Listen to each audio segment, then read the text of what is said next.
আসছি অনেক সুন্দর একটা হাতের কাজের ড্রেস নিয়ে। ড্রেসটা যে এতটাই সুন্দর, ট্রাস্ট মি, পুরো ড্রেসটা আমি দেখিয়ে দিচ্ছি। দেখেন, এই হচ্ছে জামাটা। ওয়াও, কি যে সুন্দর কাজ! এগুলো জাস্ট যখন হাতে ধরবেন তখন বুঝতে পারবেন যে ড্রেসগুলো কত সুন্দর।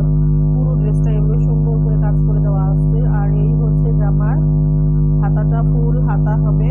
এই হচ্ছে জামার হাতাটা, ফুল হাতা হবে, কাট ওয়ার্ক করে দেওয়া আছে সুন্দর করে। ব্যাক পার্ট দেখেন পুরোটাই চিকানো কাজ করে দেওয়া।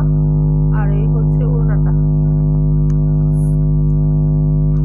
এতটাই সুন্দর ড্রেসটা, ট্রাস্ট